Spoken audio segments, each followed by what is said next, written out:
Good morning बच्चों। आज हम क्लास 8 के लिए लेसन नंबर 6 हिंदी 2 में बताने जा रहे हैं।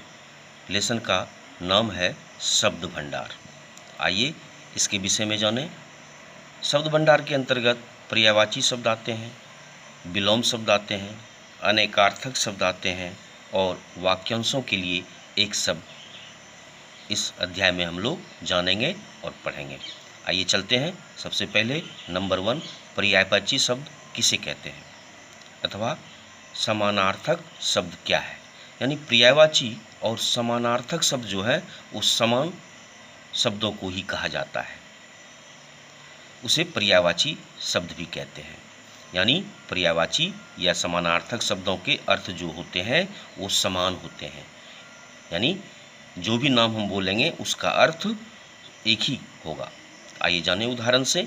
अग्नि, इसका मतलब आग होता है, जबकि इसे पावक, दहन, अनल, वहनी भी कहते हैं। यानी अग्नि को हम इतने नामों से बुला सकते हैं, पुकार सकते हैं। आइए आगे चलते हैं। गंगा, दूसरा उदाहरण। गंगा एक नदी का नाम है। इसे भागीरथी, देवनदी, सुरसरिता, मंदाकिनी भी कहते हैं। यानी गंगा का नाम जो है क्या है, भागीरथी भी है नामांकन, देवनदी भी है, सुरसरिता भी है और मंदाकिनी भी कह सकते हैं। उसी तरह नारी है। नारी का मतलब औरत होता है। यानी एक औरत शब्द को हम कितने नामों से पुकार सकते हैं, आइए जाने। महिला भी कह सकते हैं, स्त्री भी कह सकते हैं, कामिनी भी कहते हैं और रमणी भी कहा जाता है। तो बच्चों आपने देखा कि एक ही शब्दों को हम कितने नामों से बुलाते हैं और उसका अर्थ वही होता है।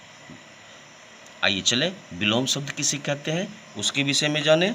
तो विलोम शब्दों को विपरीत अर्थ रखने वाला अथवा उल्टे अर्थ रखने वाला शब्द को भी विलोम कहते हैं। यानी उसका मतलब अपोजिट होता है। तो आइए चलें, विलोम शब्द किसे कहते हैं उसके विषय में जानें। उदाहरण से, आय का विलोम व्यय होगा,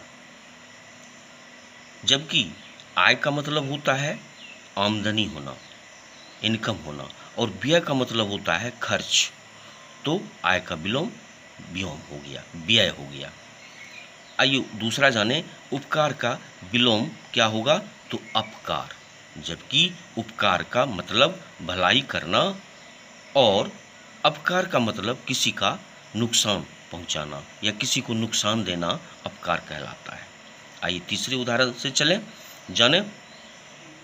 कोमल, कोमल का मतलब होता है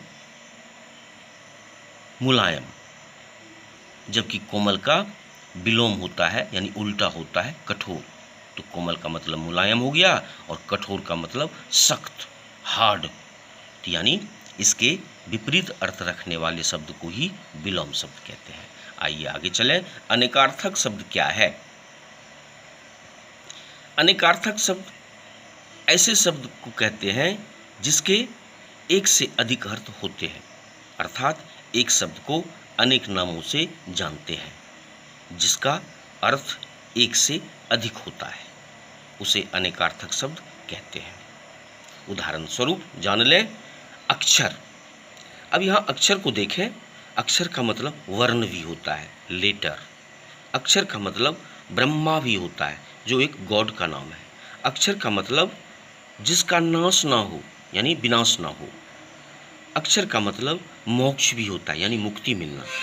अक्षर का मतलब आकाश भी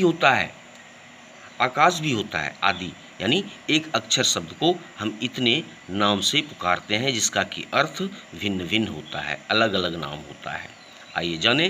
कर, कर का मतलब क्या होता है, हाथ होता है। कर का मतलब किरण भी होता है। कर का मतलब टैक्स, जो हम गवर्नमेंट को टैक्स पे करते हैं उसका मतलब टैक्स भी होता है। और कर का मतलब काम करना भी होता है।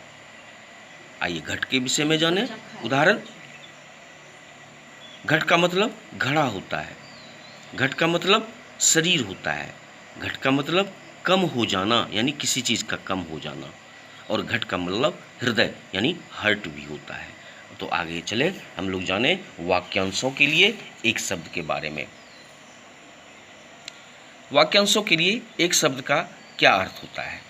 तो भाषा को चुस्त और प्रभावशाली यानी अट्रैक्टिव बनाने के लिए क्या करते हैं हम लोग, एक पूरे वाक्य को एक शब्द से ही लिख देते हैं या उसे पुकारते हैं, उसे ही वाक्यांशों का शब्द कहते हैं।